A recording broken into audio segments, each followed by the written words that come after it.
could not with propriety claim. Such is the story of the Hatherton Skull Goblins, as gleaned from an old book. The book. An old book gleaned from an old book. Gleaned it. I know a story. Did you? Eh? I learned it from a book. From an old book.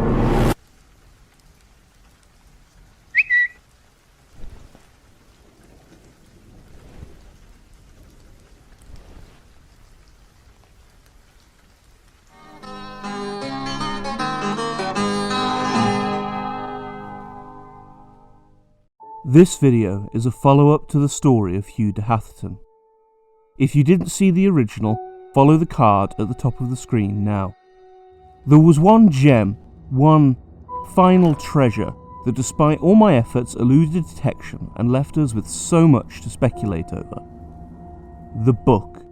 That nondescript, mysterious, old book Pitman mentions as his source. Well, luckily, my video got a couple of views, which got people interested, and through some kind of black magic ritual, the book was discovered, thanks to another folklorist people might be familiar with, Lichfield Law. There it is, The Savage Club Papers, printed in 1867 in London. It's a collection of stories written by The Savage Club. The original story of Sir Hugh can be found inside. The Skull Goblet by T.H. Escott. The story is almost identical to the recollection of Mr. Wright I read previously, apart from a few crucial differences.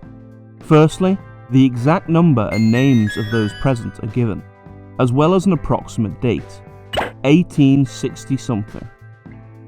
Those present are the author, Mr. Thomas Hay Sweet Escott, a noted journalist of the time, a figure identified as Hatherton, as well as two others, a Melville and an Elwall. Mr. Escott mentions that all four had just been to Christchurch. Not that one. No, not that one either. Actually, he means they had all just been to Oxford College together, and that he and Melville had just completed their degrees. While seemingly throwaway details to start with, this challenges essential assumptions previously made.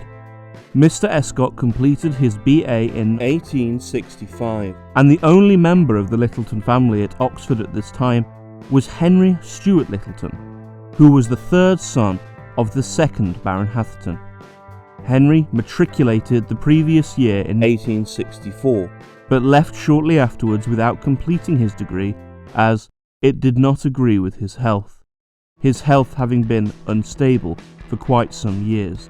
It's mentioned that he and Elwall left a year previously to join the army, though in truth in 1965 he made the journey to Australia to seek his fortune, all of which seems very promising. There is good historical basis for the author being friends with Mr. Littleton, and some opportunity for him to have been at Hatherton Hall on the date suggested. So what about Sir Hugh himself? Well, actually we get a bit more detail.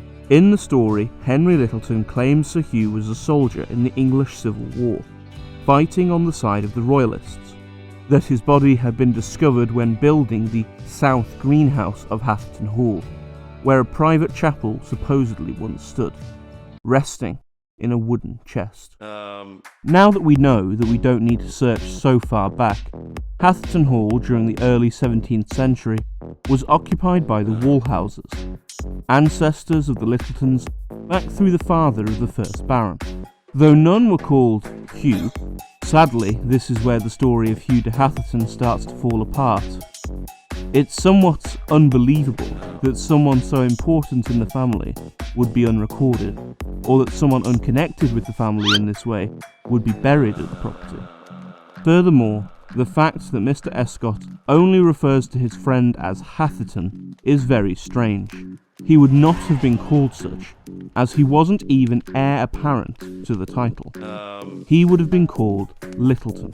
The final nail in the wooden chest, though, is the book itself, The Savage Club Papers, where the preface explicitly states, "These are a collection of stories written with the intent to raise money for a charitable cause. They are presented as fiction. So while Mr. Escott wrote about what he knew, his friend and his rather spectacular house, he did fictionalize the details on this occasion, meaning that unfortunately, it's unlikely Hugh de Hatherton or his ghost ever really existed. Thanks for listening. Don't forget to check out the first part if you missed it, and please let me know in the comments what you think I should look at next.